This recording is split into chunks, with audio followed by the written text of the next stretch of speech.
On చేసా camera frame రాలా చూసుకోండి ఆనంద్ ఉంది చూడు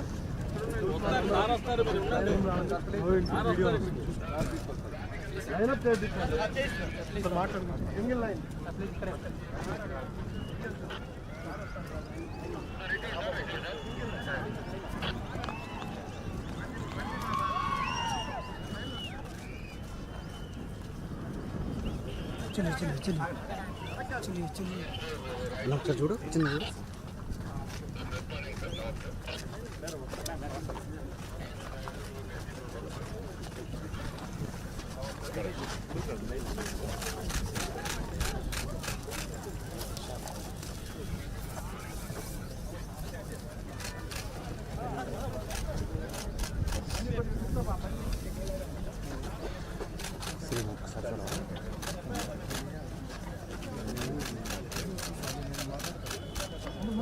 బండి కొద్ది ముందు పంపించా అమ్మ కొద్ది ముందు పెట్టి బండి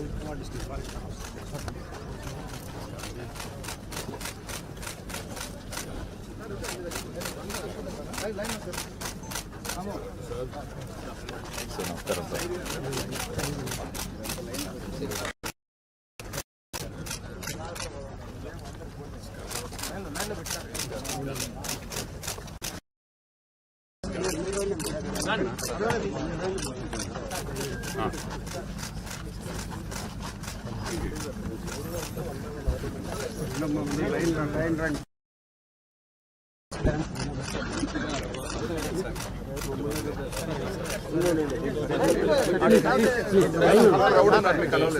please line sir please line sir కలుపుతారా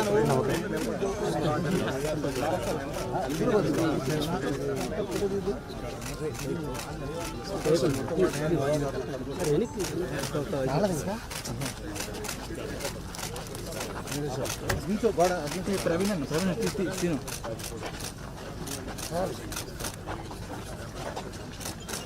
నేను అందరికి చెప్పాను సార్ కనెక్ట్ చేసి ఉంది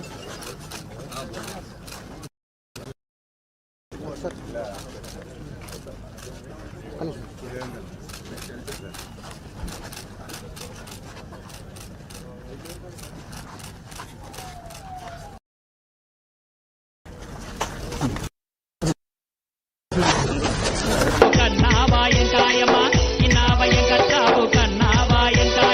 ఒకేసారి పింఛన్లు 5 రెట్లు చేసినారు. ఒకేసారి పింఛన్లు 5 రెట్లు చేసినారు. 200 నుండి ఇప్పుడు ఎంత చేసినారయ్యా? ఎంత ముసలోళ్ళకు పింఛన్లు ఎంత ఇస్తున్నారు సార్? ఏమయ్యా స్వామి ఇప్పుడు ఎంత ఇస్తున్నారు? 4000 చేసినారు. అబ్బా పింఛన్లు 4000 చేసేసరికి ముసలోళ్ళ ఆనందం చెప్పతరం కాదు. అందుకే వాళ్ళందరూ పెద్దోళ్ళంతా చంద్రబాబు నాయుడు దీవిస్తున్నారు. చంద్రబాబు సల్లంగుండయ్యో మా పెద్ద కొడుకు అయ్యాదుకున్నావయ్యా. చంద్రబాబు సల్లంగుండయ్యో మా పెద్ద కొడుకు అయ్యాదుకున్నావయ్యా. చంద్రబాబు సల్లంగుండయ్యో మా పెద్ద కొడుకు అయ్యాదుకున్నావయ్యా.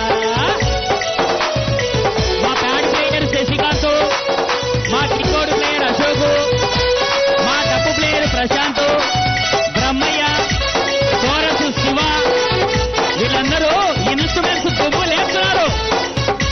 మా చంద్రబాబు సల్లంగుండయ్యో మా పెద్ద కొడుకువై ఆదుకున్నావయ్యా. మా చంద్రబాబు సల్లంగుండయ్యో మా పెద్ద కొడుకువై ఆదుకున్నావయ్యా.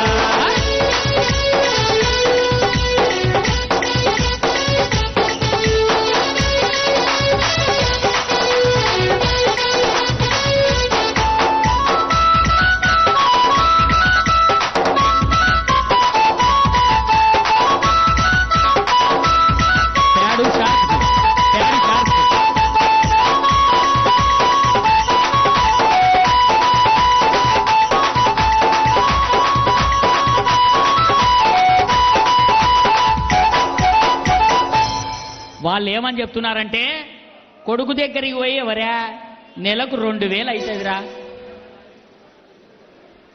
బీపీ ఉంది, షుగర్ ఉంది, డబ్బులు ఇలా మాట్లాడకంటే బా ఏడొచ్చినావు బల వచ్చినావు కానీ కొత్త మూకులు లెక్కలు ఏడ తెచ్చి పెట్టాలి నేను అంటే చంద్రబాబు పింఛన్ ఇచ్చేసరికి ఒక ముసలాం వచ్చి చెప్తుంది, బీపీ మాత్రలకు బెంగలేదు ఇక మాకు 4,000 పింఛన్ వచ్చాది, నిన్నే నడుక్కునేది. ఆమె అంటాను కొడుకును దొంగ నా కొడక, నిన్నేంద్ర అడుక్కునేది, చంద్రబాబు నాయుడు నాకు ఇచ్చానారా పింఛను, బీపీ మాత్రలకు బెంగలేదు ఇక మాకు, షుగర్ మందులకు ఫికర్ ఉండదు ఇక మాకు, షుగర్ మందులు తెచ్చుకొని ఇంకా ఫికర్ లేదు, బీపీ మాత్రలకు బెంగలేదు. ఒక అత్త పోయిందంట కోడల దగ్గరికి, అమ్మా ఈ కళ్ళద్దాలు ఇరిగిపోయినాయి, కళ్ళు కనపడతలేవు చేపించకరా అంటే, ఎప్పుడు తెచ్చావో ఏమో ఈ కళ్ళద్దాలు చేపియమంటారు బాగుండవే అనిందంట. ఆమె అనిందంట, నువ్వేం చేపియక్కర్లే, పెద్ద ఆయన చంద్రబాబు నాయుడు నాకు 4,000 పింఛన్ ఇస్తానాడు, నేను భయపడను, దీంతో చేపించుకుంటా. విరిగిన కళ్ళద్దాలు దారాలతో కట్టుకునే దరిద్రమే పోయింది, కొత్త జత కొనవచ్చు. అందుకే అడుగుతుంది, చంద్రబాబు సల్లంగుండయ్యో మా పెద్ద కొడుకు వయ్యాదుకున్నావయ్యా, చంద్రబాబు సల్లంగుండయ్యో మా పెద్ద కొడుకు వయ్యాదుకున్నావయ్యా.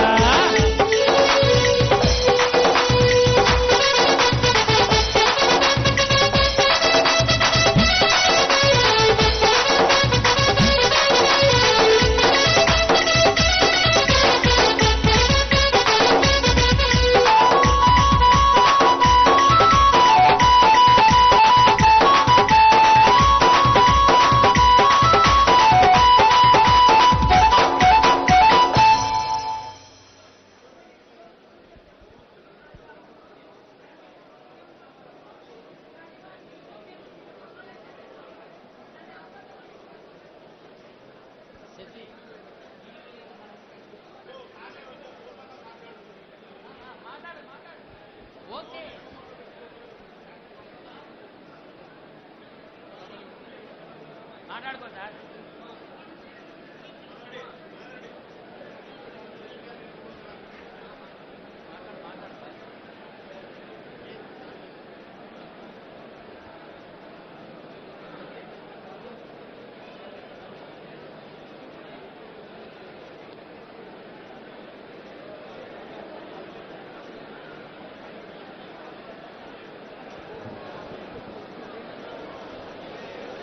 దయచేసి పోలీసు వాళ్ళకు విజ్ఞప్తి, దయచేసి గేట్ బయట చాలా మంది క్యాడర్ ఉండారు. ఇన్స్పెక్టర్ గారు, గేట్ బయట చాలా మంది క్యాడర్ ఉండారు, బస్సు వచ్చేసింది, గేట్లు మూయకుండా గేట్లు తెరిచి పెట్టండి, క్యాడర్ అంతా లోపలికి రావాలా, ఆ ఇన్స్ట్రక్షన్ ఇవ్వండి. మీరు ముఖ్యమంత్రి గారు వచ్చేసినారని చెప్పి మీరు గేట్లు మూయొద్దండి, ఇమీడియట్గా ఇన్స్ట్రక్షన్ ఇవ్వండి.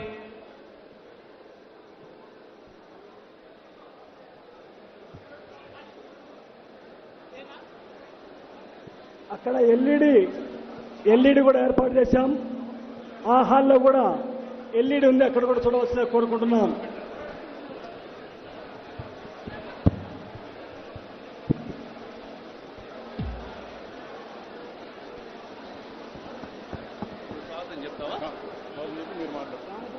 జిల్లా అధ్యక్షుడు అవసరం లేదు, గార్లాండ్ అయిపోయిన తర్వాత మీరు మాట్లాడి ఒకసారి.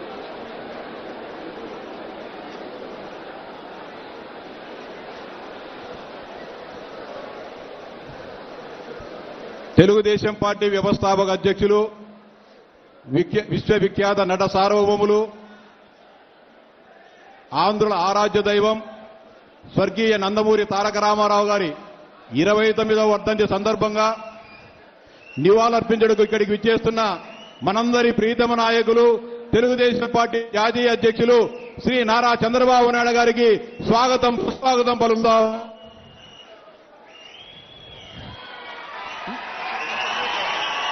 నందమూరి తారక రామారావు గారి వర్ధంతి సందర్భంగా ఇక్కడికి విచ్చేసిన మన ప్రీతమ నాయకులు, తెలుగుదేశం పార్టీ జాతీయ అధ్యక్షులు, గౌరవ ముఖ్యమంత్రి వర్యులు శ్రీ నారా చంద్రబాబు నాయుడు గారికి స్వాగతం సుస్వాగతం పలుకుతా ఉన్నాం.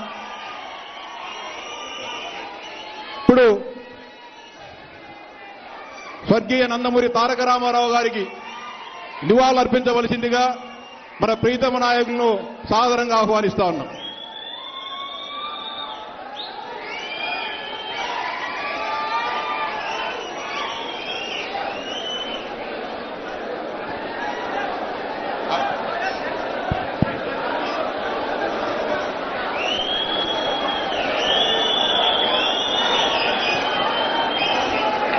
ఎన్టీఆర్ ఎన్టీఆర్ ఎన్టీఆర్ ఎన్టీఆర్ అమర్ రహే ఎన్టీఆర్ అమర్ రహే ఎన్టీఆర్ అమర్ రహే.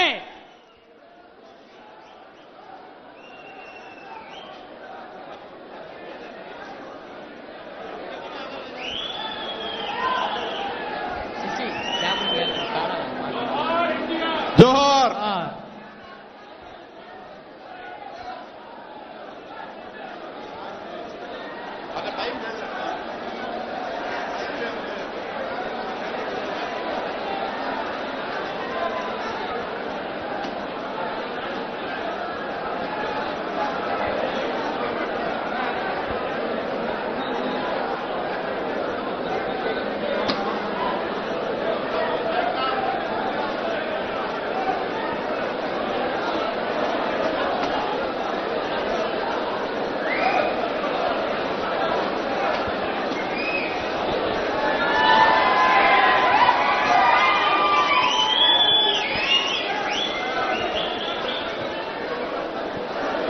తెలుగుదేశం పార్టీ పాలిట్ బ్యూరో సభ్యులు కడప జిల్లా తెలుగుదేశం పార్టీ అధ్యక్షులు ఆర్ శ్రీనివాసరెడ్డి గారిని మాట్లాడవలసిందిగా సాదరంగా ఆహ్వానిస్తాం.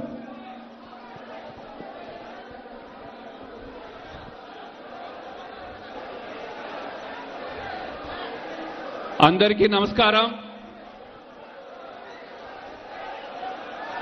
కీర్తిశేషులు తెలుగుదేశం పార్టీ ఆవిర్భావ అధ్యక్షులు దివంగత నేత నందమూరి తారక రామారావు గారి 29వ వర్ధంతి సందర్భంగా వారికి ఘనమైన నివాళి అర్పించాలని చెప్పి ఈరోజు రాష్ట్ర పార్టీ కార్యక్రమాన్ని కడప జిల్లాలో మైదుకూరు నియోజకవర్గంలో జరుపుకోవడానికి వచ్చిన మన ముఖ్యమంత్రి జాతీయ పార్టీ అధ్యక్షులు నారా చంద్రబాబు నాయుడు గారికి స్వాగతం సుస్వాగతం తెలుపుతూ 1982లో మార్చి 29వ తేదీ తెలుగుదేశం పార్టీ ఆవిర్భవించి ఇప్పటికీ దాదాపు 43 సంవత్సరాలైంది. సమాజమే దేవాలయం, పేద ప్రజలే దేవుళ్ళనే నినాదాన్ని దేశవ్యాప్తంగా ప్రసిద్ధిగాంచిన మన కీర్తిశేషులు ఎన్టీ రామారావు గారి 29వ వర్ధంతిలో ఘనంగా మనం అందరం నివాళులు అర్పించుకోవాల్సిన అవసరం ఉంది. ఏదైతే దేశంలో సంక్షేమం అనే పదం తెలీదో ఆ రోజే సంక్షేమానికి పేద ప్రజల కోసం ₹2 కిలో బియ్యం, జనతా వస్త్రాలు, పక్కా నివాసాలు పేద ప్రజల కోసం తీసుకొచ్చిన ఘనత మన దివంగత నేత ఎన్టీ రామారావు గారిది. ఆ రోజు దేశంలో సంక్షేమం అనే పదమే ఎవరికీ తెలియని రోజుల్లో సంక్షేమాన్ని 3 పాదాల మీద నడిపించిన నాయకుడు ఎన్టీ రామారావు గారు. ఈరోజు దేశమంతటా కూడా ఆయన ప్రారంభించిన సంక్షేమ కార్యక్రమాలన్నీ కూడా అమలవుతున్న పరిస్థితులు మనం చూస్తూ ఉన్నాం. ఏదైతే సంక్షేమం ఉందో అదే కాదు, అభివృద్ధిని కూడా చేసి చూపిస్తానని చెప్పి మన నాయకులు ఈరోజు చంద్రబాబు నాయుడు గారు 16 సంవత్సరాలుగా ఈ రాష్ట్రాన్ని ముఖ్యమంత్రిగా పరిపాలిస్తూ స్వర్ణాంధ్రప్రదేశ్ తయారు చేయాలనే తాపత్రయంతో ఈరోజు మళ్లీ ప్రజలందరూ కూడా 92% స్ట్రైక్ రేట్తో ఓట్లు వేసి గెలిపించిన పరిస్థితి. మరి ఒక్కసారి గత 5 సంవత్సరాల పరిస్థితికి పోతే రాష్ట్రమంతటా అరాచకాన్ని చూసి ఈ రాష్ట్రానికి మీరే పెద్ద దిక్కు, ఈ రాష్ట్రానికి అభివృద్ధి చేయాలన్నా సంక్షేమం చేయాలన్నా ఒక్క చంద్రబాబు నాయుడు గారితోనే సాధ్యమవుతుందనే విషయాన్ని ప్రజలందరూ అర్థం చేసుకొని ఈరోజు మళ్లీ ఓట్లేసి 6 నెలల తర్వాత మొదటిసారిగా కడప జిల్లా పర్యటనకు వచ్చినందుకు మన తెలుగుదేశం పార్టీ కుటుంబ సభ్యులందరి తరఫున మన నాయకుడికి హర్షధ్వానాల మధ్య స్వాగతం తెలియజేయాల్సిందిగా కోరుకుంటున్నా. సార్, ఉమ్మడి కడప జిల్లాలో 10 సీట్లలో 7 సీట్లు 99 ఎన్నికల తర్వాత 25 సంవత్సరాల తర్వాత వచ్చాయి. కడప పార్లమెంట్లో 7 సీట్లలో 5 సీట్లు తమరికి కానుకగా కడప జిల్లా ప్రజలందరూ మీకు ఇచ్చారు. కడప జిల్లా సర్వకోమ అభివృద్ధి కోసం అనేక రకాలుగా ప్రజలు ఆశలు పెట్టుకున్నారు మీ మీద. తప్పకుండా మీరు ఆశలు వమ్ము చేయకుండా ఈ 5 సంవత్సరాల కాలంలో నీటిపారుదల రంగమైతేమి, అదేవిధంగా ఐటీ రంగమైతేమి, తమరి కృషితో ఓర్వకల్లును కొప్పర్తిని కేంద్ర ప్రభుత్వం గత బడ్జెట్లో పారిశ్రామిక హబ్గా ప్రకటించిందంటే అది తమరి కృషి చాలా ఉంది. అదే కాకుండా ఐటీ పరంగా కూడా కడపను ఎంతో అభివృద్ధి చేయాల్సిన అవసరం ఉంది, పారిశ్రామికంగా అవసరం ఉంది. అన్ని అవకాశాలు కడప జిల్లాకు ఉన్నాయి. తమరు పెద్ద దృష్టితో పెద్ద మనసుతో జిల్లాను ముందుకు తీసుకుపోతారని ఆశిస్తూ చివరగా మాకొక కోరిక సార్. 43 సంవత్సరాల్లో తెలుగుదేశం పార్టీ ఆవిర్భవించిన తర్వాత 3వ తరం నేత మన పార్టీలోకి వచ్చారు, నారా లోకేష్ గారు. మరి పార్టీకి భవిష్యత్తులో యువతకు ఒక భరోసా ఇవ్వాలన్నా, పార్టీకి భరోసా ఇవ్వాలన్నా నారా లోకేష్ గారిని డిప్యూటీ సీఎంగా ప్రమోట్ చేయాలని చెప్పి మేమందరం కూడా కోరుకుంటున్నాం సార్. దీనివల్ల పార్టీకి బ్రహ్మాండమైన భవిష్యత్తు ఉంటుంది. అన్ని రకాలుగా యువతను ప్రోత్సహించే విధంగా ఆయన ఈరోజు ఐటీ రంగానికి కానీ, పారిశ్రామిక రంగానికి కానీ, అనేక సంస్థలు రాష్ట్రానికి తీసుకొచ్చే దాంట్లో కానీ ఆయన చేస్తున్న కృషిని ప్రజలందరూ గమనిస్తున్నాం. ఆయనను మరింత ఎలివేట్ చేసి పార్టీకి ఉజ్వల భవిష్యత్తు ఇచ్చే విధంగా తమరు చేస్తారని ఆశిస్తూ, తప్పుగా మాట్లాడింటే మన్నించవలసిందిగా కోరుకుంటూ తమరు ప్రసంగించవలసిందిగా కోరుకుంటున్నాం సార్. ధన్యవాదాలు.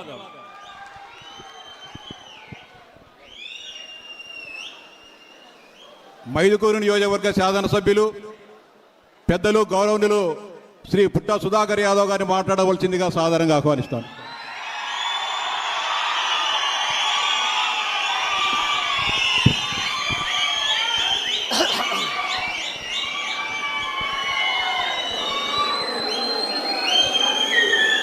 ఈరోజు మన మైదుకూరులో ఎప్పుడు విని కలిగి మంచి రోజు ఈరోజు. ఇటువంటి అవకాశం కడప జిల్లాలో మన మైదుకూరులో దక్కింది. నందమూరి తారక రామారావు గారు 29వ వర్ధంతి సందర్భంగా ఈరోజు మన ముఖ్యమంత్రులు చంద్రబాబు నాయుడు సమక్షంలో మన మైదుకూరులో వర్ధంతి కార్యక్రమం చేసుకోవడం అన్నది మన అందరి అదృష్టంగా నేను భావిస్తున్నా. నందమూరి తారక రామారావు గారు పెట్టినటువంటి పార్టీలో మనమందరం ఎంతో క్రమశిక్షణగా ఈరోజు ఉండము. అదే రకంగా మన రాష్ట్రం కాదు, మన నియోజకవర్గము ఇంతకుముందు ఎన్టీ రామారావు పార్టీ పెట్టక ముందు మనకు నీళ్లు దొరికేటి కాదు, మనకి ఎంతో సమస్య ఉండేది. అటువంటి సందర్భంలో తెలుగు గంగ ప్రాజెక్టు, అదే రకంగా ఆర్టీపీ ప్రాజెక్టును తీసుకొచ్చి మనకందరికీ ప్రజల గుండెల్లో నిలిచిపోయిన నాయకుడు ఎవరంటే మన నందమూరి తారక రామారావు గారు. అదే రకంగా రాజకీయంలో మనమందరం ఈరోజు ఈ స్టేజ్కి రావాలంటే మనందరికీ నాయకుడు మన ఎన్టీ రామారావు గారు. కాబట్టి ఎన్టీఆర్కి జోహర్ ఎన్టీఆర్ అని చెప్పి తెలియజేసుకుంటున్నా. అదే రకంగా మన మైదుకూరికి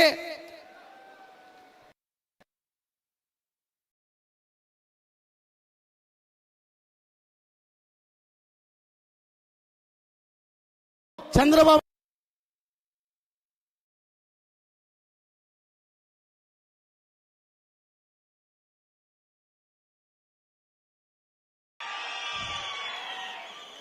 ఈరోజు మన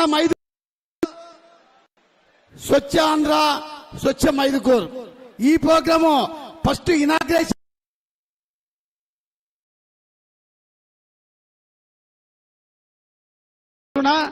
అదే రకంగా మన రాష్ట్రము విచ్ఛిన్నమైన పరిస్థితిలో గాడిలో పెట్టి మన రాష్ట్రాన్ని నడిపించడము సాధ్యమైన నాయకుడు అంటే మన ముఖ్యమంత్రి చంద్రబాబు నాయుడు గారు. మన ముఖ్యమంత్రి చంద్రబాబు నాయుడు గారిని ఎన్నో ఆశలతో మనమందరము ఈ రోజు కడప జిల్లాలో 7 సీట్లకు 5 ఎమ్మెల్యేలను గెలిపించారు. మీరందరూ ఈ గవర్నమెంట్ వచ్చిన తర్వాత ఉచిత ఇసుక ఇవ్వడంతో భవన కార్మికులందరూ ఎంతో సంతోషంగా ఉండరు.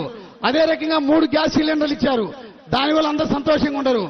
అదే క్వాలిటీ మద్యం తగ్గించి రేట్ తగ్గించి మంచి క్వాలిటీ మద్యం ఇచ్చిన దానివల్ల మహిళలు అందరు సంతోషంగా ఉన్నారని చెప్పి తెలియజేసుకుంటున్నా. ఇవన్నీ కాకుండా మన నియోజకవర్గంలో ఈరోజు మన నాయకుడు వచ్చిన తర్వాత మనం అందరం ఎంతో కలలు కంటాం, ఎన్నో ఆశలు ఉన్నాయి మన నియోజకవర్గానికి. ముఖ్యంగా మన ముఖ్యమంత్రి చంద్రబాబు నాయుడు గారు మన నియోజకవర్గం వచ్చిన తర్వాత మన నియోజకవర్గంలో ఎన్నో సమస్యలు ఉన్నాయి, దానిని పరిష్కరిస్తారని చెప్పి మన నియోజకవర్గ ప్రజలందరూ ఎదురు చూస్తున్నారు. దానిలో ముఖ్యంగా రాజోలి ఆనకట్ట.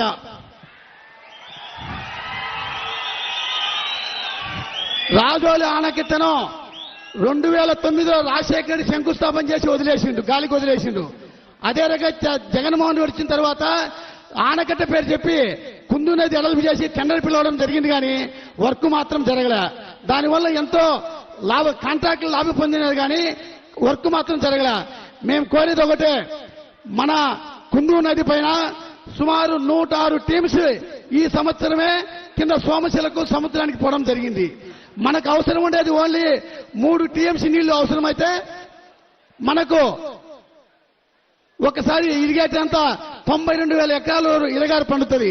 ఆ 92,000 ఎకరాలు ఇరగారు పండుతాయినా మన వాళ్ళందరికీ ఒక ఎకరాకు ఖర్చులని పోయినా కూడా ఆదాయం 30,000 రూపాయలు ఒక ఎకరాకు లెక్కేసినా కూడా ఒక్క సంవత్సరం లోపలనే 270 కోట్ల రూపాయలు రైతులకు ఆదాయం వస్తుంది. ఇది ఎప్పుడు తక్కువ ఖర్చుతో ఎక్కువ ఆదాయం రైతులకు వచ్చే స్కీమ్ ఏదంటే రాజోలి ఆనకట్ట. కాబట్టి మా సార్ను కోరేది ఒకటే, ఈ రోజు ఎదురు చూస్తున్న ప్రజలందరూ ఈ రోజు సభాముఖంగా సార్ కొంచెం హామీ ఇవ్వాల్సిందిగా నేను సార్ గారిని మనస్ఫూర్తిగా కోరుకుంటున్నా. అదే రకంగా మైదుకూరులో 100 పడకల ఆసుపత్రి ఉంది, శాంక్షన్ అయింది. స్టాఫ్ లేక దాని టెండర్ పిలవడం లేదు. సార్ నేను కోరేది ఒకటే, టెండర్ పిలవండి, వర్క్ స్టార్ట్ చేయించిన తర్వాత మళ్ళీ స్టాఫ్ని ఇస్తే మాకు 100 పడకల ఆసుపత్రి శాంక్షన్ అయితే అని చెప్పి మీకు. అదే రకంగా మైదుకూరులో కొత్తగా వచ్చినట్టు మున్సిపాలిటీది, దీనికి డ్రైనేజ్ లేదు, చాలా కష్టంగా ఉంది. రోడ్లు చాలా సమస్య ఉన్నాయి.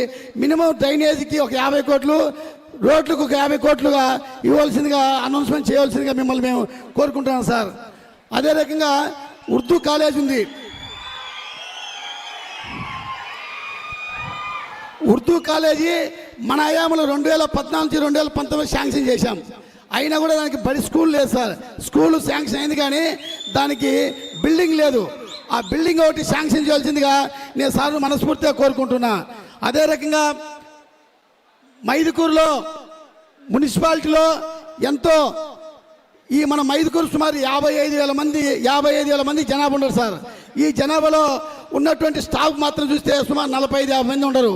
దానికి మినిమం ఒక 100 మంది స్టాఫ్ రిక్రూట్మెంట్ చేయాల్సిందిగా మేము మిమ్మల్ని కోరుకుంటున్నాం సార్. అదే రకంగా పాలిటెక్నిక్ కాలేజ్ ఉంది సార్. ఇక్కడ పాలిటెక్నిక్ కాలేజ్ ఉంది కానీ అదే రకంగా బిల్డింగ్ లేదు. బిల్డింగ్ ఒకటి శాంక్షన్ చేయాల్సిందిగా మేము కోరుకుంటున్నాం సార్ మిమ్మల్ని. అదే రకంగా మార్కెట్ యార్డ్ నందు ఒక కోల్డ్ స్టోరేజ్ కావాలి సార్. ఇక్కడ కేపీ ఉల్లి ఎక్కువ పంట పండుతాయి, విదేశానికి కూడా పోయేటటువంటి పరిస్థితి ఇక్కడ ఉంది సార్.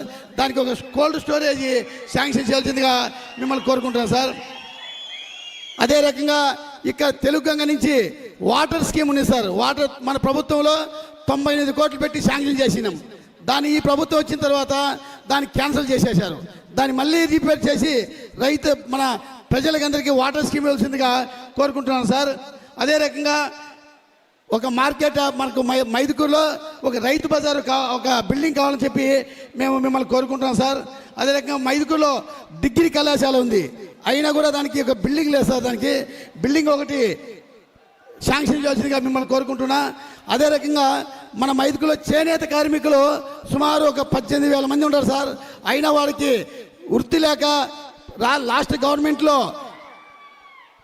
క్యాన్సిల్ చేసేసారు, పని లేకుండా నిలబెట్టేశారు. వారికి ఒక వృత్తి కల్పించాల్సిందిగా మేము మిమ్మల్ని కోరుకుంటున్నాం సార్. అదే రకంగా ఒక మినీ స్టేడియం కూడా మాకు మైదుకూరికి అవసరమని చెప్పి కోరుకుంటూ, ఈరోజు మన అందరి ఆశయాలు, మన అందరి కళ మైదుకూరు ఎప్పుడు తిరిగి రాసినటువంటి ఎప్పుడే కానీ ఇటువంటి అవకాశం మన మైదుకూరు కాడ మేమందరము సార్ను కోరేది ఒకటే, మరి రాజోలి ఆనకట్టను సారు సభాముఖంగా అనౌన్స్మెంట్ చేయాల్సిందిగా నేను మనస్ఫూర్తిగా కోరుకుంటూ, మన మైదుకూరుని ఎంతో అభివృద్ధి అవుతుంది.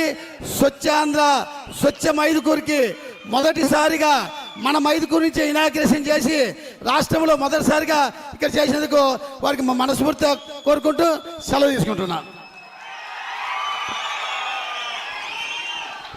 ధన్యవాదాలు సార్. నీ నియోజకవర్గ అభివృద్ధి గురించి ముఖ్యమంత్రి గారికి విన్నవించుకున్నందుకు. దేశమంటే మట్టి కాదోయ్, దేశమంటే మనుషులోయ్, దేశమంటే మట్టి కాదోయ్, దేశమంటే మనుషులోయ్. అట్టి మనుషుల మనసులు మమతానురాగాలతో నింపి ఆంధ్రులను మహోన్నతులుగా మార్చుతున్న మహానేత, తెలుగు ప్రజల అభివృద్ధి ప్రదాత, ఐటీకి ఆద్యుడు, తెలుగువారి కీర్తి పతాక అయిన మన తెలుగు దేశాధినేత, విక్టరీ సింబల్తో విశ్వమంతా అభిమానం పొందిన ఆంధ్రుల ఆరాధ్య నేత, రాళ్ల గుట్టల మాదాపూర్ ఐటీకి కేరాఫ్గా మార్చి కోట్ల మంది కుటుంబాలకు వెలుగులద్దిన విజనరీ నేత, అడ్మినిస్ట్రేషన్లో అపర చాణిక్యుడు, స్వర్ణాంధ్ర స్వాప్నికుడు, చితికిపోయిన ఆంధ్రను స్వర్ణాంధ్రగా మార్చబోతున్న విశ్వమంతా ఏలగల విధాత, ప్రగతి ప్రధాన ప్రభుత్వాన్ని నడిపే నిత్యాన్వేషి, ప్రపంచ నాయకులకు దిక్సూచిలా మారిన దేవర్షి, తెలుగు ప్రజల కీర్తి చరిత్ర విశ్వవ్యాపితం చేసిన ఉక్కు మనిషి, విలువలతో సహవాసం చేసే వినమ్ర రాజకీయ నేత, జనం మనం కలిస్తే ప్రభంజనమని నమ్మి జనం మధ్య పనిచేసే జననేత, కూటమి ప్రభుత్వాధినేత మన చంద్రబాబు నాయుడు గారు నేడు రాయలసీమ నడిగడ్డ మన మైదుకూరు అడ్డాకి విచ్చేసి ఎన్టీఆర్ గారి వర్ధంతితో పాటు స్వచ్ఛాంధ్ర కార్యక్రమానికి పూనుకున్నందుకు వందనం, పాదాభివందనం. మీ అందరి కరతాళ ధ్వనులతో సార్కు మరొకసారి ధన్యవాదాలు సార్. Thank you sir.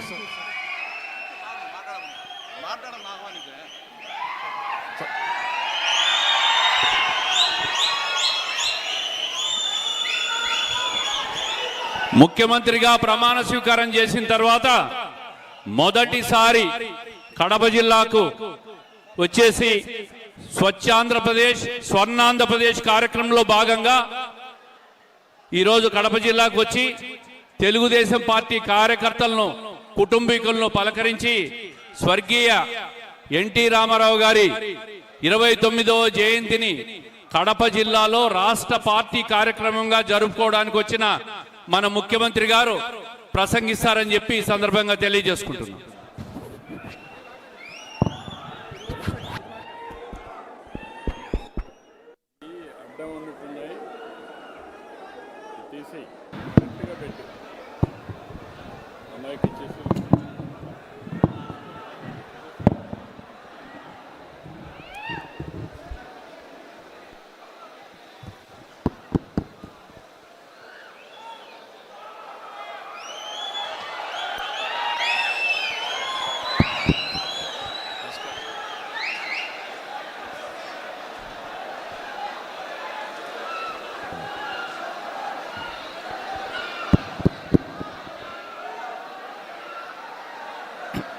గౌరవనీయులు మైదుకూరు గౌరవ శాసనసభ్యులు సుధాకర్ యాదవ్ గారు, జిల్లా తెలుగుదేశం పార్టీ అధ్యక్షులు శ్రీనివాసరెడ్డి గారు, వేదికపైనున్న సహచర మంత్రివర్గ సభ్యులు, వేదికపైనున్న గౌరవ శాసనసభ్యులు, తెలుగుదేశం పార్టీ నాయకులు, అదే మారుగా నాకు ప్రాణ సమానమైన తెలుగుదేశం పార్టీ కుటుంబ సభ్యులందరికీ పేరు పేరున మనస్ఫూర్తిగా నమస్కారాలు, అభినందనలు. ఈరోజు మన నాయకుడు నందమూరి తారక రామారావు గారి యొక్క 29వ వర్ధంతి, అది కూడా ఈ మైదుకూరులో జరుపుకోవడం చాలా అదృష్టంగా నేను భావిస్తున్నాను. ఒక మహానాయకుడు, ప్రజానాయకుడు, తెలుగు జాతి చరిత్ర ఉన్నంత వరకు తెలుగు వారి గుండెల్లో ఉండే ఏకైక వ్యక్తి నందమూరి తారక రామారావు గారు. ఈరోజు మనందరం చూస్తే తెలుగు జాతి కోసం పుట్టిన, అనుక్షణం తెలుగు జాతి ఆత్మ గౌరవం కోసం తప్పించిన ఏకైక నాయకుడు ఎన్టీఆర్. ఎన్టీఆర్ అంటే 3 అక్షరాలు కాదు, తెలుగువారి ఆత్మ గౌరవం. ఇంకొక పక్క మనం చూస్తే పేదవాడి గుండెల్లో తీపి జ్ఞాపకం, బడుగు బలహీన వర్గాల గుండెల్లో చెరగని ధైర్యం. 9 నెలలే ఎన్టీ రామారావు గారు పార్టీ పెట్టి ప్రపంచంలో కూడా ఎవ్వరు కూడా అధికారంలో రాలేదు. అది ఒక్క ఎన్టీఆర్కే సాధ్యమైంది. ఇంకో పక్కన మీరు చూస్తే అంతవరకు తెలుగు వారికి గౌరవం ఉండేది కాదు. మనలందరినీ మదరాసి అని పిలిచేవారు. అలాంటిది ఢిల్లీని గజ గజలాడించడమే కాకుండా తెలుగు వారి యొక్క గుర్తింపును తెచ్చిన ఏకైక నాయకుడు ఎన్టీఆర్. ఇంకో పక్క మీరు చూస్తే సమిక్షేమానికి అర్థం తీసుకొచ్చాడు. అభివృద్ధి అంటే చేసి చూపించాడు. సంస్కరణలకు నాంది పలికారు. ప్రభుత్వం అంటే పాలకులు కాదు, సేవకులని చెప్పిన ఏకైక నాయకుడు నందమూరి తారక రామారావు గారు. దేశ చరిత్రలోనే రాజకీయాలకు కొత్త రూపం ఇచ్చిన వ్యక్తి ఎన్టీఆర్. ఆ రోజులోనే 2 రూపాయల కేజీ బియ్యం. ఈరోజు దేశమంతా కూడా ఫుడ్ సెక్యూరిటీగా మారే పరిస్థితికి వచ్చింది. ఇంకొక పక్క మీరు చూస్తే ఆ రోజు ఆయన ఇచ్చిన పింఛను 35 రూపాయలు, ఈరోజు 4,000 రూపాయలు ఇస్తున్నామంటే అది తెలుగుదేశం పార్టీ చరిత్ర. ఇవే కాకుండా పేదవాడు కూడా పక్కా ఇల్లుండాలి, గుడిసెలు కాదని చెప్పి పక్కా ఇళ్లకు నిర్మాణం చేశాడు. ఈరోజు దేశం అంతా కూడా ఇళ్ల నిర్మాణం పెద్ద ఎత్తున చేసే పరిస్థితికి వచ్చారు. మీరు ఒకసారి చూస్తే రాజకీయాలంటే వేలు ముద్రేసేవాళ్ళు కాదు, చదువుకునే వాళ్ళు రావాలని మొట్టమొదటిసారిగా రాజకీయాల్లో చదువుకున్న వ్యక్తులు ఇచ్చిన ఏకైక నాయకుడు నందమూరి తారక రామారావు గారు. బీసీలు అంతవరకు రాజకీయ ప్రాతినిధ్యమే లేదు. ఈరోజు ఈ మైదుకూరులో కూడా బీసీ గెలిచాడంటే, సుధాకర్ యాదవ్ గెలిచాడంటే అది ఎన్టీ రామారావు గారు వేసిన ఫౌండేషను. ఈరోజు ఆయన కళ మనం నిజం చేసే పరిస్థితికి వచ్చాం. ఇవే కాదు, మీరు ఒకసారి చూస్తే ఈరోజు ఎన్టీ రామారావు గారు వచ్చిన తర్వాతనే అన్ని కార్యక్రమాలు జరిగాయి. మనం కూడా ఒక్కసారి గుర్తుపెట్టుకోవాలి, ఎన్టీఆర్ ఒక స్ఫూర్తి, ఎన్టీఆర్ ఒక ఆదర్శం, ఆయన జీవితం ఒక సందేశం. మనవారిగానే ఎన్టీఆర్ కూడా మామూలు వ్యక్తిగానే పుట్టాడు, సామాన్య రైతు కుటుంబంలో పుట్టాడు, అంచెలంచెలుగా ఎదిగాడు, నిరంతరం శ్రమపడ్డాడు, క్రమశిక్షణతో బతికాడు. ఈరోజు మీరు చూస్తే మనం మాట్లాడుకుంటుంటే ఒక రైతు కుటుంబంలో పుట్టిన బిడ్డ సినిమా జీవితంలో ఈరోజు ఎన్టీఆర్ను ఒక్కసారి గుర్తు చేసుకుంటే రాముడు ఎట్టుంటాడో తెలియదు కానీ రాముడి రూపాన్ని ఎన్టీఆర్లో చూసుకున్నాం.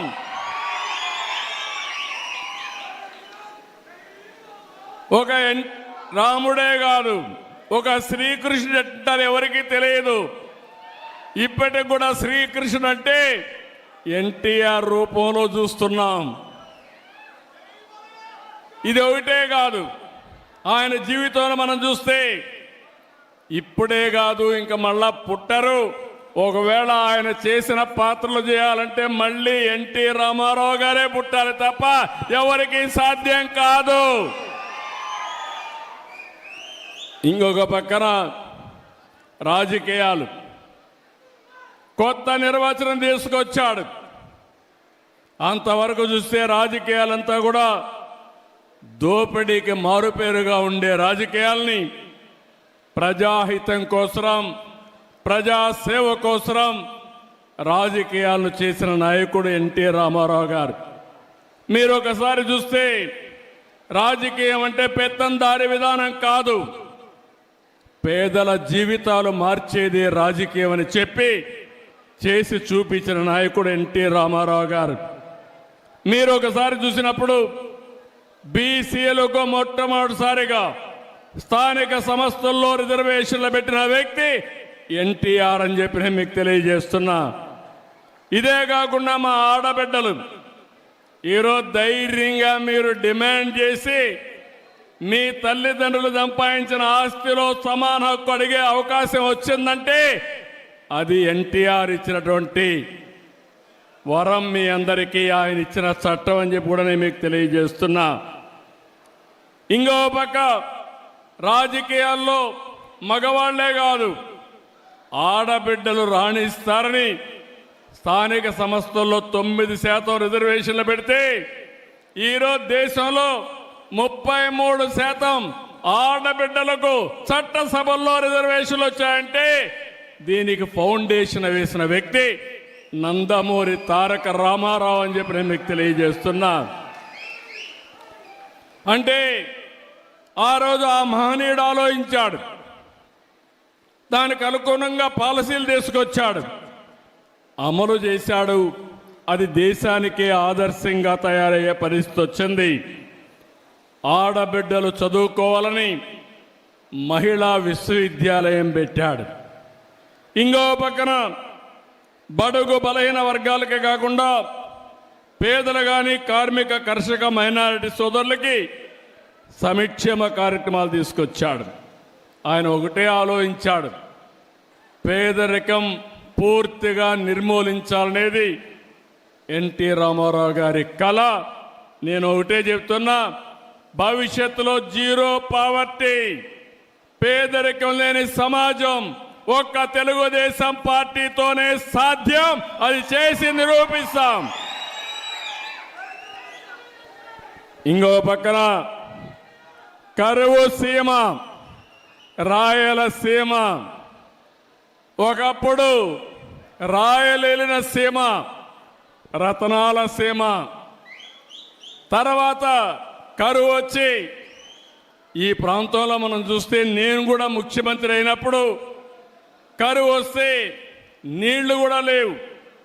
అనంతపూర్ లాంటి జిల్లా ఎడారిగా మారిపోతుందని శాస్త్రజ్ఞులు చెప్పడమే కాకుండా రాయదుర్గ ప్రాంతం అయితే ఎడారిగా మారిపోయే సూచనలు వచ్చాయి. ఎడారిగా మారకుండా నేను కొన్ని 100 కోట్ల రూపాయలు ఖర్చు పెట్టి పనులు చేసే పరిస్థితికి వచ్చాం. కానీ ఎన్టీ రామారావు గారి స్ఫూర్తిని మీరు చూస్తే ఆ రోజు తెలుగు గంగ, హంద్రి నీవ, గాలేరు నగిరి కాలువలు ప్రారంభించి రాయలసీమ రాళ్లసీమ కాదు రతనాల సీమ కావాలని ఫౌండేషన్ వేసిన వ్యక్తి ఎన్టీఆర్. ఈరోజు మీరు చూస్తే ఈ జిల్లాలో గండికోట ఆయన ఆ రోజు కట్టింది. అన్ని ప్రాజెక్టులు మనం చేసినంతా కూడా ఆయన కట్టినట్టువే. కాంగ్రెస్ పార్టీ ఏం చేయలేదు తమ్ముళ్ళు. ఈ జిల్లాలో నాయకులు కథలు చెప్పారు తప్ప ఏమన్నా చేశారా మీకని అడుగుతున్నా. ఈ జిల్లాలో ఏమైనా అభివృద్ధి అయిందా అని మిమ్మల్ని అడుగుతున్నా. తెలుగుదేశం చేసిన అభివృద్ధి తప్ప కడప జిల్లాలో ఎప్పుడూ వాళ్ళు ఏమీ చేసిన పరిస్థితి లేదు. నిన్న కూడా ఇరిగేషన్లో మనమే చేశాం, మళ్ళీ హామీ ఇస్తున్నాం.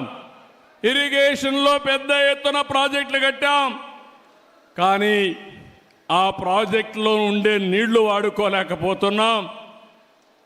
ఆ నీళ్లన్నీ కూడా సమర్థవంతంగా వాడుకోవడానికి ఈ కడప జిల్లా నేను అన్ని విధాలా సహకరిస్తానని మీ అందరికీ హామీ ఇస్తున్నా. అది కూడా ఇంకొక పక్క ఎన్నోసార్లు చెప్పాను, ఈ కడప జిల్లా తయారవుతుందని. మామూలు వరి పంట కంటే హార్టికల్చర్ పండ్ల తోటలు వేసుకుంటే 2 ఇంతలు 3 ఇంతలు. ఇంత మునుపు కూడా బనానా కానీ ఆరెంజెస్ కానీ దీనికి ప్రాధాన్యత ఇచ్చాం. మళ్ళీ నేను శ్రద్ధ పెడతాను. ఈ జిల్లాలో ఉండే నీళ్లు ఉపయోగించుకోవడానికి అన్ని పనులు చేస్తాను. మీరు ఒకసారి చూస్తే నేనున్నప్పుడు రాయలసీమలో మైక్రో ఇరిగేషన్కి 90% సబ్సిడీ ఇచ్చాం. అది కూడా తీసేసే పరిస్థితికి వచ్చారు. మళ్ళీ నేను వచ్చిన వెంటనే రాయలసీమ రైతాంగానికి మంచి జరగాలని ఈరోజు 90% సబ్సిడీతో డ్రిప్ ఇరిగేషన్ మీకు ఇస్తున్నానంటే అది తెలుగుదేశం పార్టీ. ఒక పక్క డ్రిప్ ఇరిగేషన్ వచ్చి, ఒక పక్క ఆధునీకరణ వచ్చి, ఇంకో పక్క హార్టికల్చర్ పంటలు వేసుకొని మార్కెటింగ్ అని ఎస్టాబ్లిష్ చేస్తే ఈ రాయలసీమకు తిరుగుండదు. నిన్న కూడా కేబినెట్లో మాట్లాడాను. రాయలసీమలో ఎక్కువ ఆదాయం వచ్చే జిల్లాలు చూస్తే కడప, అనంతపురం జిల్లాలు కూడా ముందుకు వచ్చే పరిస్థితికి వచ్చింది. మీరు శ్రద్ధ పెట్టండి. నేను ఒకటే చెప్తున్నా, ఈ రాయలసీమని, ఈ కడపలో ఒకప్పుడు మీరు చూస్తే ముఠా కక్షలు ఉండేటివి, చంపుకునే సంస్కృతి ఉండేది. నేను గర్వంగా చెప్పగలుగుతున్నా, ముఠాలను పూర్తిగా అణిచివేసిన పార్టీ తెలుగుదేశం పార్టీ. దీన్ని రాబోయే రోజుల్లో నెక్స్ట్ లెవెల్కి ఎట్ట తీసుకుపోవాలో తీసుకుపోతామని చెప్పి కూడా నేను మీ అందరికీ హామీ ఇస్తున్నా. ఇంకో పక్కన నేను నిన్న మొన్న మాట్లాడాను, పోలవరం ప్రాజెక్టు ఈ రాష్ట్రానికి ఒక జీవనాడి. నీళ్ళన్నీ కూడా మీరు చూస్తే పోలవరం కిందన గోదావరి ద్వారా సముద్రం లేకపోతున్నాయి. ఈ సంవత్సరం 4000 టీఎంసీ నీళ్లు సముద్రం లేకపోయినాయి. కానీ నేను ముందు జాగ్రత్త చేసి ఈసారి మీరు చూస్తే శ్రీశైలం కానీ ఇవన్నీ నీళ్లు తీసుకొచ్చి రాయలసీమలో ఉండే రిజర్వాయర్లు కళకళలాడుతున్నాయంటే అది తెలుగుదేశం పార్టీ చూపించిన చొరవ. ఇప్పుడు నేను ఆలోచించింది, పోలవరం నుంచి దగ్గర ఒక 200 నుంచి 300 టీఎంసీ నీళ్లు రాయలసీమకు వస్తే ఇంకా రాయలసీమను ఎవ్వరూ పట్టలేరని చెప్పి కూడా నేను మీకు తెలియజేస్తున్నా. ప్రగతి వైపు పరుగు పెట్టే పరిస్థితి వస్తుంది. అందుకే పోలవరాన్ని మళ్ళీ పట్టాలెక్కించాం. ఈరోజు ఇక్కడికి వచ్చాను. పోలవరం మీరు చూస్తే పోయిన ప్రభుత్వం డయాఫామ్ వాల్ని ముంచేసి పోలవరం ప్రాజెక్టు గోదావరిలో ముంచేశారు. ఈరోజే మళ్ళీ కేంద్ర సహకారంతో 12,200 కోట్ల రూపాయలు ఫేజ్ 1 కింద డబ్బులు ఇస్తే డయాఫామ్ వాల్ కూడా ప్రారంభిస్తున్నాం. 2 సంవత్సరాల్లో పోలవరం పూర్తి చేస్తామని మీ అందరికీ హామీ ఇస్తున్నా. ఇప్పటికీ పోలవరం కృష్ణ అనుసంధానం చేశాం. కృష్ణా డెల్టాలో వాడే నీళ్లు శ్రీశైలం ద్వారా రాయలసీమకి ఇచ్చాం.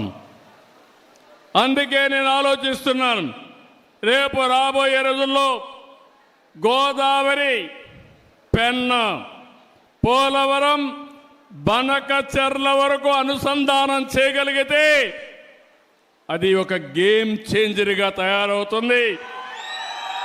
ఇంకా ఇబ్బందే ఉండదు. రాయలసీమ రైతాంగం మీసం తిప్పి బతికే రోజు వస్తుందని చెప్పి కూడా నేను మీకు తెలియజేస్తున్నా. ఎందుకు ఈ మాట మాట్లాడుతున్నానంటే డబ్బులు అవుతాయి. దగ్గర దగ్గర 80,000 కోట్లు కావాలి. పోలవరం అయిపోతుంది. నా జీవితాశయం ఎట్టి పరిస్థితిలో బనక చెర్లకు నీళ్లు తీసుకొస్తే అక్కడి నుంచి తెలుగు గంగ, హంద్రి నీవ, నగిరి గాలేరు ఇక్కడి నుంచి నేరుగా ఎక్కడికంటే అన్ని జిల్లాలే కాకుండా సోమశిలకెళ్ళి, కందలేరుకెళ్ళి మళ్ళీ తిరుపతికి వచ్చి వెంకటేశ్వర స్వామి పాదాల చెంత బాలాజీ రిజర్వాయర్కు నీళ్లు వచ్చే పరిస్థితి వస్తాయి. ఇది నా కళ. మీలో కూడా ఆలోచన రావాలి. ఆ రోజు ఎన్టీ రామారావు గారు ప్రారంభించిన జల యజ్ఞం ప్రతి ఎకరాకు నీళ్లు ఇచ్చే బాధ్యత నాదని మరొకసారి మీ అందరికీ హామీ ఇస్తున్నా. ఎట్లొస్తాయని కూడా మీరు ఆలోచిస్తే పోలవరం నుంచి కృష్ణాకు వచ్చిన తర్వాత Nagar Sagar right main canal దగ్గర ఆ నీళ్లు తీసుకొచ్చి అక్కడ ఒక రిజర్వాయర్ కట్టి అక్కడి నుంచి ఇంకా ముందుకు తీసుకుపోతే ఏదైతే వెలుగొండ ప్రాజెక్టు ఉందో అక్కడ కూడా నీళ్లు ఇచ్చి అక్కడి నుంచి నల్లమలై ఫారెస్ట్ కట్ చేస్తే లోపల ఒక టన్నలేస్తే నేరుగా బనకచెర్లకు నీళ్లు వస్తాయి. ఎవరు ఊహ రాలేదు. కానీ నేను అనునిత్యం ఆలోచిస్తున్నా, రాయలసీమ రుణం ఎట తీర్చుకోవాలి. నేను కూడా పుట్టింది రాయలసీమలో, పుట్టా రాయలసీమ బిడ్డ. ఈ రుణం తీర్చుకోవాలనుకున్నప్పుడు రాష్ట్రాన్ని అభివృద్ధి చేస్తాం. కరువు జిల్లాలైన రాయలసీమని అభివృద్ధి చేసే బాధ్యత తీసుకుంటానని చెప్పి కూడా నేను మీకు తెలియజేస్తున్నా. అందుకనే ఇంకో పక్క మీరు ఒకసారి చూసినప్పుడు ఈ నీళ్లన్నీ కూడా సముద్రం లేకపోతున్నాయి. ఈ విషయం మీరు గుర్తుపెట్టుకోవాలి. ఈ సంవత్సరం 5,000 టీఎంసీ నీళ్లు వర్షాలు వచ్చిన తర్వాత సముద్రంలోకి వెళ్ళి ఈరోజు మనం చూస్తే బాగా వర్షాలు వచ్చినప్పుడు నీళ్లన్నీ సముద్రం లేకపోతున్నాయి. వర్షాలు లేనప్పుడు కరువు కాటకాలతో మనం ఇబ్బంది పడుతున్నాం. ఈ రెండు కూడా అనుసంధానం జరగాలంటే, కరువు రహిత రాష్ట్రంగా తయారు కావాలంటే నదుల అనుసంధానమే ఏకైక మార్గం. ఇది సాధ్యం. ఒకప్పుడు ఇంత టెక్నాలజీ లేదు, ఇప్పుడు టెక్నాలజీ వచ్చింది. ఇది చేసి చూపిస్తామని చెప్పి కూడా నేను మీకు తెలియజేస్తున్నా. ఇంకో పక్కన మీరు ఒకసారి ఆలోచిస్తే ఈ జిల్లాలో కొప్పర్తి, ఇక్కడే కడపలో 2,300 కోట్ల రూపాయలు కేంద్రం ఇచ్చారు. కొప్పర్తిని ఒక పారిశ్రామిక కేంద్రంగా తయారు చేసే బాధ్యత, మీకు ఉద్యోగాలు ఇప్పించే బాధ్యత నేను తీసుకుంటానని చెప్పి కూడా నేను మీకు తెలియజేస్తున్నా. ఇంకో పక్క స్టీల్ ప్లాంట్ కూడా ఉంది, దాన్ని కూడా పర్సూ చేస్తున్నాం. అది కూడా వస్తే ఈ జిల్లా ప్రగతి జరుగుతుంది. ఇంకో పక్క ఇది కాకుండా ఎంఎస్ఎంఈ పార్క్ ఒకటి ఇక్కడ పెట్టి ఇంత మునుపు ఆఫీస్ ఉంది, దాన్ని ఎక్కడా మార్చడం లేదు, ఇక్కడే ఉంటుందని కూడా మీ అందరికీ హామీ ఇస్తున్నా. నా ఆలోచన ఒకటి, ఒక ఇంటికి ఒక పారిశ్రామికవేత్త తయారు కావాలి. ఒకప్పుడు ఐటీ గురించి మాట్లాడా, ఇప్పుడు నేను మాట్లాడేది 1 ఫ్యామిలీ 1 ఆంట్రప్రెన్యూర్. ఒకప్పుడు ఐటీ, ఇప్పుడు ఏఐ, ఆర్టిఫిషియల్ ఇంటెలిజెన్స్. మీ ఫోన్లో మీరు ఏది కావాలన్నా, ఏ సజెషన్ కావాలన్నా తీసుకునే పరిస్థితి వచ్చేసింది. ఇంకా ఆఫీసుకు పోయే పని లేదు. ఈరోజే ఓపెన్ చేయాల్సింది, కానీ కొన్ని కారణాల వల్ల చేయలేకపోయాం. ఈ నెల చివరిలోనే వాట్సాప్ గవర్నెన్స్ తీసుకొస్తున్నా. మీ సెల్ ఫోన్లో మీకు ఏ పని కావాలన్నా ఒక మెసేజ్ పెట్టినా, మీరు మెసేజ్ పెట్టడం తెలియకపోతే మామూలుగా మీరు మాట్లాడినా మీకు ఆ పని చేసి పెట్టే బాధ్యత ఈ ప్రభుత్వం తీసుకుంటుంది. ఆఫీసులకు పోయే పని లేదు. ఆఫీసులే మిమ్మల్ని ఎదుర్కొంటూ వచ్చి మీరెక్కడుంటే అక్కడ పనులు చేసే పరిస్థితి తీసుకొస్తామని కూడా మీకు తెలియజేస్తున్నా. ఇలాంటివి మీరు చూసినప్పుడు ఇంకా కొన్ని విషయాలు వచ్చినప్పుడు ఈ జిల్లాలో రోడ్డు వ్యవస్థ మీరు చూశారు, రాయలసీమలో ఎయిర్పోర్ట్లు చూశారు, ఇప్పుడే చూశారు మన ఎయిర్పోర్ట్ను కూడా 250 కోట్ల రూపాయలతో టర్మినల్ కూడా కడుతున్నారు. నేనే రన్వే కూడా ఇంప్రూవ్ చేయించాను. అప్పట్లో నేనే నైట్ ల్యాండింగ్ ఫెసిలిటీ పెట్టాను. 5 ఏళ్ళు ఒక్క ఫ్లైట్ రాలేదు. ఇప్పుడు ఫ్లైట్లు ప్రారంభమైనాయి. భవిష్యత్తులో కడప కేంద్రంగా అనేక నగరాలకు కనెక్టివిటీ వచ్చే పరిస్థితి వస్తుంది. ఎక్కడికి పోవాలన్నా మీరు వెళ్ళి పని చూసుకొని సాయంత్రం ఇంటికి వచ్చే పరిస్థితి వస్తుంది. అక్కడి నుంచి కడప నుంచి కూడా మీరు చూస్తే Gandikota one of the most beautiful place. అది ప్రపంచంలోనే 10 బ్యూటిఫుల్ ప్లేస్ గండికోట ఒకటి. దీన్ని నేను అప్పుడు అభివృద్ధి చేయాలని ప్రయత్నం చేశాను. దీనివల్ల చాలామంది పర్యాటకులు వస్తారు, టూరిజం అభివృద్ధి అవుతుంది, ఉపాధి అవకాశాలు వస్తాయి. ఇలాంటి చాలా జరిగే పరిస్థితి వస్తుంది. ఇప్పుడు ఇంకో పక్కన ఆంధ్రప్రగతి గ్రామీణ బ్యాంక్ ఇలాంటివన్నీ కూడా ఇప్పుడే మనం మీరు చూస్తే గండికోటకి కేంద్రం 80 కోట్ల రూపాయలు ఇచ్చారు. అక్కడ మంచి ఇన్ఫ్రాస్ట్రక్చర్ డెవలప్ చేస్తాం. ఇన్ఫ్రాస్ట్రక్చర్ డెవలప్ చేసి మంచి హోటల్స్ కూడా కట్టించి ఎవరైనా సరే టూరిస్టులు వస్తే దీన్ని ఒక హబ్గా తయారు చేసే బాధ్యత ఈ ప్రభుత్వం తీసుకుంటామని చెప్పి కూడా నేను మీకు తెలియజేస్తున్నాను. ఇదే కాకుండా ఈరోజు ఇంకొకటికి వచ్చినప్పుడు ఆంధ్ర ప్రగతి గ్రామీణ బ్యాంకుది కూడా నా దృష్టి తీసుకొచ్చారు. ఎందుకు చేశారో కనుక్కుంటాను. ఎందుకంటే రాష్ట్రం అంతా కూడా ఒకటే చేస్తారని కూడా అన్నారు. ఏ విధంగా చేయాలో మాట్లాడి ఇది కేంద్రం కూడా చేయాలి, ఇద్దరితో మాట్లాడుకొని ఏం చేయాలనో దానికి కూడా ఒక పరిష్కార మార్గం చూపిస్తాం. ఇంకో పక్కన మీరు చూస్తే ఇక్కడికి వచ్చినప్పుడు రాజోలి ఆనకట్ట ఇప్పుడే మన ఎమ్మెల్యే గారు చెప్పారు. మాటలు చెప్పి 5 సంవత్సరాలు ఒక తట్ట మట్టి కూడా వేయలా. నేను హామీ ఇస్తున్నా, రాజోలి బండ ఆనకట్ట డెవలప్ చేసి 90,000 ఎకరాలకు నీళ్లు ఇచ్చి నీటి ఎద్దడి లేకుండా చేసే బాధ్యత ఈ ప్రభుత్వం తీసుకుంటాం. ఇంకో పక్కన ఇక్కడికి వచ్చినప్పుడు మీరు చూస్తే నాకు ప్రాణ సమానమైన తెలుగుదేశం పార్టీ కుటుంబ సభ్యులందరూ ఇక్కడున్నారు. చాలా హుషారుగా ఉన్నారు మీరు. ఇంకా స్పీడ్ పెంచాలి. ఎన్టీ రామారావు స్పిరిట్ మీద రావాలి. మొన్న ఎన్నికల్లో మీరు చూశారు, ఒక చరిత్ర సృష్టించాం. తెలుగుదేశం పార్టీ పెట్టినప్పటి నుంచి ఎప్పుడు రాని విజయం వచ్చింది. 93% సీట్లు మనమే గెలిచాం. మనం తీసుకున్న నిర్ణయం మీరు చూస్తే జనసేన, బీజేపీ, తెలుగుదేశం కలిసి పోటీ చేశాం. తమ్ముళ్ళు, నేను చాలాసార్లు చూశాను కానీ ఇటీవల కాలంలో గెలవని కడప పాత జిల్లాలో 10కి 7 గెలిచాం.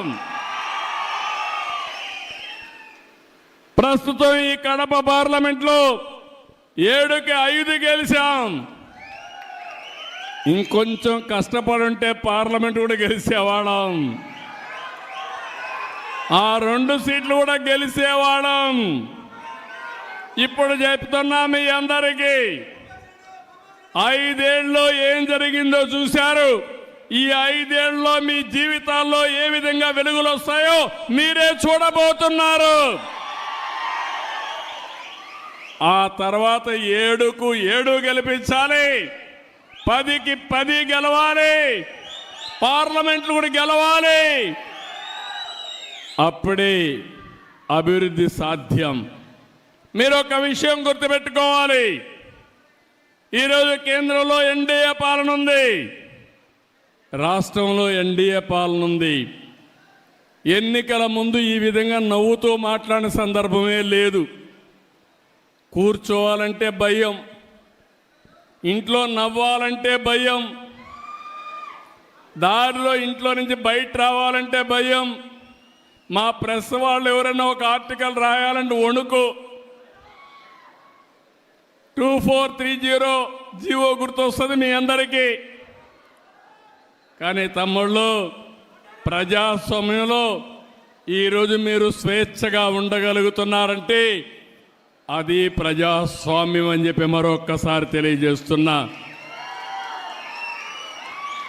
విర్రవీగిన నియంతలందరూ కూడా కాలగర్భంలో కలిసిపోయారు. ఎప్పుడైనా సరే మనం చేసిన పనులే శాశ్వతం. ఎన్టీఆర్ గుర్తున్నాడంటే చనిపోయి 29 సంవత్సరాలైనా రోజు రోజుకు ఆయన పైన ప్రేమ ఆదరణ పెరిగిందంటే ఏంటి తమ్ముళ్ళు దానికి కారణం? మనం చేసిన పనులు అవునా కాదా? అలాంటివి మనం గుర్తుపెట్టుకోవాల్సిన అవసరం ఉంది. ఈరోజు కేంద్రం వచ్చిన తర్వాత నేను కూడా, మీరందరూ ఒక మంచి పని చేశారు. తెలుగుదేశం పార్టీ ఎన్డీఏ కార్యకర్తలు కూడా కష్టపడ్డారు, మెజారిటీ గెలిపించారు. 21 పార్లమెంటు సీట్లు గెలిపించారు మీరందరూ 25కు. ఇంకొంచెం కష్టపడి ఉంటే 25 గెలిచేవాళ్ళం. అని ఆ 21 సీట్లు ఒక సంజీవనిగా మారాయి. రాష్ట్రం అస్తవ్యస్తంగా ఉంది. వెంటిలేటర్ పైనుండే రాష్ట్రానికి ఆక్సిజన్ కేంద్రం ఇచ్చే పరిస్థితి వచ్చింది. ఈరోజు కష్టాలన్నీ తీరిపోయే పరిస్థితికి వస్తున్నాం, కానీ పూర్తిగా తీరిపోలేదు. అందుకే మీరు ఒకసారి ఆలోచిస్తే అమరావతి ప్రాజెక్ట్ని మళ్ళీ ఒకసారి అమరావతిని మనం గట్టెక్కిచ్చే పరిస్థితికి వచ్చాం. ఇంకో పక్కన పోలవరానికి ప్రాణం పోసే పరిస్థితికి వచ్చాం. విశాఖపట్నం రైల్వే జోన్ ఇచ్చారు. ఇంకో పక్కన నిన్ననే మీరు చూస్తే విశాఖ ఉక్కు, ఆంధ్రుల హక్కు అని పోరాటం చేస్తే అది కూడా కన్నుమరుగయ్యే పరిస్థితి వస్తే 13,000 కోట్ల రూపాయలు ఇచ్చి కేంద్రం ఆదుకున్నారంటే అది ఒక చరిత్ర. ఆ చరిత్ర ఎన్డీఏ వల్లనే సాధ్యం, కానీ వేరే వల్ల కాదని మరొకసారి మీకు విజ్ఞప్తి చేస్తున్నా. ఈరోజు అభివృద్ధి జరుగుతూ ఉంది. నేను ఒకటే మీ అందరికీ హామీ ఇస్తున్నా, భవిష్యత్తులో కూడా మీకు అండగా ఉంటాం. నేను అభివృద్ధి, సంక్షేమం, సుపరిపాలన నాందిగా మాట్లాడాను. ఎన్నికల్లో ఈ విషయమే చెప్పాను. నన్ను నమ్మారు, మా కూటమిని నమ్మారు, నన్ను మా మిత్రుడు పవన్ కళ్యాణ్ గారిని, బీజేపీని నమ్మారు, నరేంద్ర మోడీ గారిని నమ్మారు. మీరందరూ ఓట్లేశారు. ఈరోజు మీ రుణం తీర్చుకుని కార్యక్రమానికి శ్రీకారం చుట్టాం. ఈరోజు మీరు చూస్తే అభివృద్ధిని పట్టాలెక్కించాం. ఎక్కడికక్కడ ఒక్కొక్క పని చేసుకుంటూ ముందుకు పోతున్నాం. రాయలసీమలో కానీ రాష్ట్రంలో కానీ ఒక నేషనల్ హైవేస్ అన్ని 50,000 కోట్ల రూపాయలు ఖర్చు పెట్టి 3 ఏళ్లలో పూర్తి చేస్తున్నాం. 70,000 కోట్ల రూపాయల రైల్వే లైన్స్ అన్ని, రైల్వే స్టేషన్స్ అన్ని పూర్తి చేసే బాధ్యత తీసుకున్నాం. నిన్ననే అనౌన్స్ చేశాను. జిఎస్డిపి అంటే మన తలసరి ఆదాయం పెంచడం. ఈరోజు 12.94% వచ్చింది. నేను ఒక స్వర్ణ ఆంధ్రప్రదేశ్ విజన్ తయారు చేశాను. అందులో 15% పెరగాలి. 15% పెంచుకుంటూ పోతే ఈ రాష్ట్రంలో ఎవ్వరూ పేదవాళ్ళు లేకుండా అందరికి దగ్గర డబ్బులుండే విధానానికి నేను ఆలోచిస్తున్నా. పేదరికం లేని సమాజం ఎన్టీ రామారావు గారి కళ. దాన్ని జయప్రదం చేసే బాధ్యత నాదని మరొక్కసారి మీ అందరికీ హామీ ఇస్తున్నా. తమ్ముళ్ళు, ఇక్కడ మీరందరూ ఉన్నారు. తెలుగుదేశం పార్టీకి ఒక చరిత్ర ఉంది. ఒకప్పుడు నేషనల్ ఫ్రంట్ అధికారంలోకి తెచ్చిన వ్యక్తి ఎన్టీ రామారావు గారు. తర్వాత యునైటెడ్ ఫ్రంట్, నేనే ఆ రోజు కన్వీనర్గా ఉండి 2 ప్రధానమంత్రులు చేశాం. ఎన్డీఏ 1లో వాజ్పేయి గారికి సహకరించి మన రాష్ట్రాన్ని అభివృద్ధి చేశాం, సమైక్య ఆంధ్రప్రదేశ్ని. ఈరోజు ఎన్డీఏ 2 నరేంద్ర మోడీ గారి నాయకత్వంలో 14-19లో పనిచేశాం, ఇప్పుడు పనిచేస్తున్నాం. నాకు ఏ మాత్రం అనుమానం లేదు, నరేంద్ర మోడీ గారి నాయకత్వంలో 2047కి భారతదేశం నెంబర్ 1 గాని నెంబర్ 2 గాని తయారవుతుంది. నా ఆలోచన తెలుగు జాతి ప్రపంచంలోనే నెంబర్ 1గా ఉండాలనేది నా సంకల్పం. అలాంటివి జరిగేటప్పుడు ఎప్పుడు కూడా తెలుగుదేశం పార్టీ ఒక ప్రాంతీయ పార్టీ కానీ జాతీయ భావాలతో పనిచేసిన పార్టీ తెలుగుదేశం పార్టీ. జాతీయ అభివృద్ధి కోసం పనిచేసిన పార్టీ తెలుగుదేశం పార్టీ.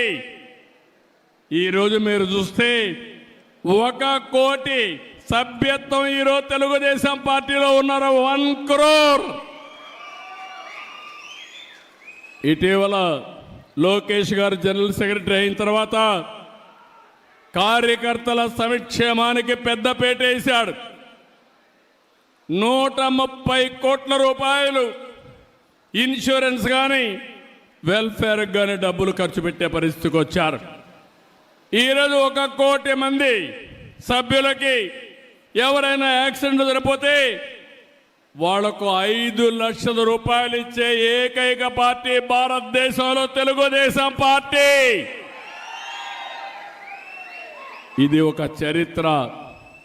మీ రుణం తీర్చుకుంటాం, కార్యకర్తల రుణం తీర్చుకుంటాం. అందుకనే రాజకీయంగా మిమ్మల్ని ఎదుగుదల కోసం ప్రయత్నం చేయడం, సంక్షేమ కార్యక్రమాలు చేయడం, ఆర్థికంగా పైకి తీసుకురావడానికి ఏమేం చేయాలనో అవన్నీ చేస్తామని చెప్పి కూడా నేను మీకు తెలియజేస్తున్నా.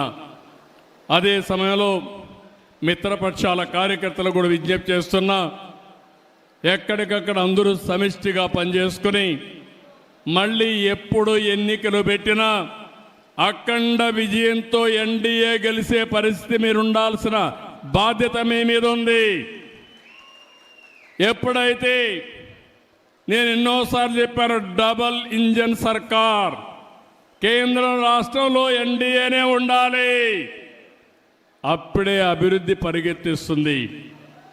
అందుకే ఈరోజు చూస్తే డబల్ ఇంజన్ సర్కార్, డబల్ ఇంజన్ గ్రోత్ రేట్ వస్తుంది, డబుల్ డిజిట్ గ్రోత్ రేట్ వస్తుంది. 2 ప్రభుత్వాలు కలిసాం, పనులు చేశాం, 13% అభివృద్ధి జరిగే పరిస్థితి వచ్చింది. జిఎస్టిపి వచ్చింది.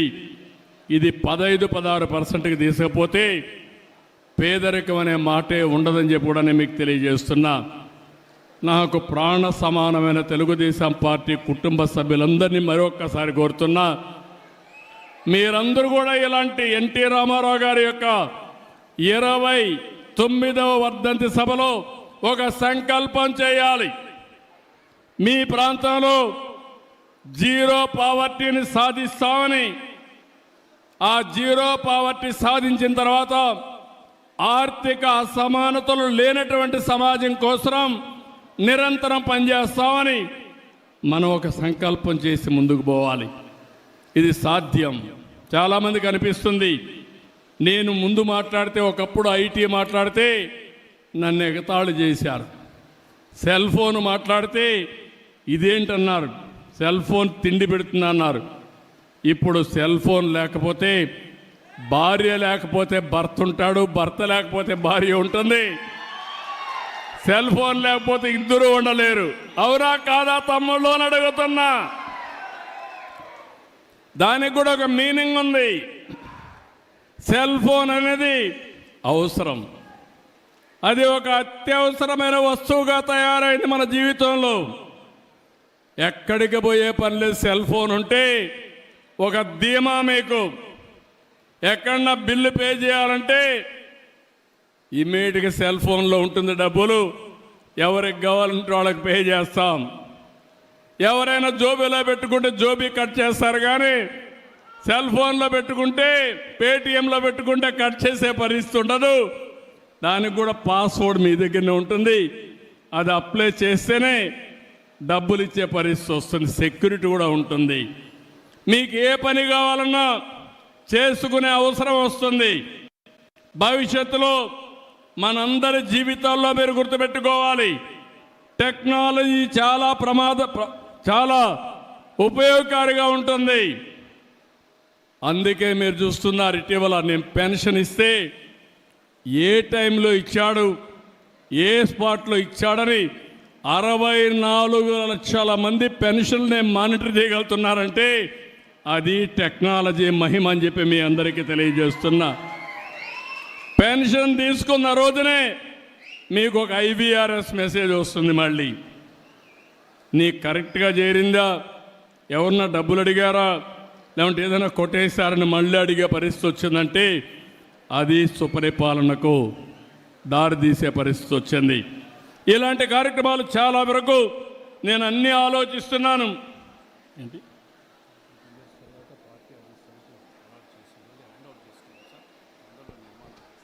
ఈరోజే మీరు చూస్తే ఇంకొక శుభవార్త కూడా, 5-6 సంవత్సరాలుగా మన వాళ్ళు చాలా కష్టపడి శ్రీనివాసరెడ్డి గారి నాయకత్వంలో కడపలో మనకంటూ సొంత ఇల్లు కట్టుకుంటున్నాం, పార్టీ ఇల్లు కట్టుకుంటున్నాం, పార్టీ ఆఫీస్ కట్టుకుంటున్నాం. దీనికి 2 ఎకరాలు భూమి కూడా ఇచ్చారు, కానీ కావాలి లిటిగేషన్ పెట్టి ఇవ్వకపోతే అన్నీ క్లియర్ అయినాయి. నేను ఒకటే ఆదేశిస్తున్నా, 18 నెలల్లో పార్టీ ఆఫీసు పూర్తి చేసి మళ్ళీ ప్రతి ఒక్క కార్యకర్త కడపకు వస్తే సొంత ఇంటికి వచ్చి ఒక కాఫీ తాగే విధంగా 6 months ఓకే. నేను పూర్తిగా చేయాలంటే 18 నెలలను మోడర్న్ టెక్నాలజీ ఉపయోగిస్తానంటున్నాడు. 6 నెలల లోపలనే పూర్తి చేస్తానంటున్నాడు. ఈరోజు జనవరి, ఆగస్టు 15 లోపల పూర్తి చేస్తాడు. ఇండిపెండెన్స్ రోజున కడపలో మనకు పార్టీ ఆఫీస్ ఉంటుంది. అది శ్రీనివాసరెడ్డి ఇచ్చిన హామీ, అది నెరవేర్చుకునే విధంగా వేదికపై నుండే నాయకులందరూ పనిచేయాలని కోరుకుంటూ, తెలుగుదేశం పార్టీ ఒకటే హామీ ఇస్తున్నా. ఇప్పుడే మన సుధాకర్ గారు అయితే చాలా లిస్ట్ అంతా ఇచ్చాడు, పెద్ద చాంతాడంత లిస్ట్ ఇచ్చాడు, విష్ లిస్ట్ ఇచ్చాడు. మనిషిలో ఏదో చెయ్యాలనే తపనుంది, మీ రుణం తీర్చుకోవాలని కసి ఉంది. ఆయన చెప్పిన పనులన్నీ చేయాలని ఆలోచన కూడా నాలో ఉంది. కానీ ఖాళీ గల్లాపేట నా దగ్గర ఉంది. కానీ మీ సమస్యలు కూడా పరిష్కారం కావాలి. ప్రాధాన్యత క్రమంలో అన్ని సమస్యల్ని పరిష్కారం చేసే బాధ్యత మేము తీసుకుంటామని మరొక్కసారి మీ అందరికీ హామీ ఇస్తున్నా. ఈరోజు నేను ఇక్కడికి వచ్చింది స్వచ్ఛ ఆంధ్రప్రదేశ్ని ప్రతి 3వ శనివారం మనమందరం అమలు చేయాలని వచ్చాను. స్వర్ణాంధ్రప్రదేశ్ లాంచ్ చేశాను. ఆ స్వర్ణాంధ్రప్రదేశ్ కోసం స్వచ్ఛ ఆంధ్రప్రదేశ్ కూడా అవసరం. అది కూడా మైదుకూరులో ప్రారంభించడం నా అదృష్టంగా నేను భావిస్తున్నా. అలాంటి మైదుకూరులో ఒక పవిత్రమైన కార్యక్రమానికి శ్రీకారం చుడుతున్నాం. ఇది అవతాన మీటింగ్కి వెళ్తున్నాం. ఆధునికమైన పరిజ్ఞానాన్ని ఉపయోగించుకుందాం. పరిశుభ్రమైన వాతావరణాన్ని క్రియేట్ చేస్తాం. నేను అందుకే ఒక మాట చెప్తున్నాను, పరిశుభ్రమైన వాతావరణం అంటే మనం ఉండే ప్రాంతాలే కాదు, ముందు మన మైండ్ పరిశుభ్రంగా ఉండాలి, ప్యూరిఫికేషన్ ఆఫ్ మైండ్ ఉండాలి. గంజాయి తాగేసి పరిశుభ్రం అంటే ఒళ్ళంతా కుళ్ళిపోయిన తర్వాత లాభం లేదు. అదే మాదిరిగా రోగాలన్నీ వచ్చి మనం బయట వాళ్ళకు నీతులు చెప్తే ఎవరు నమ్మరు.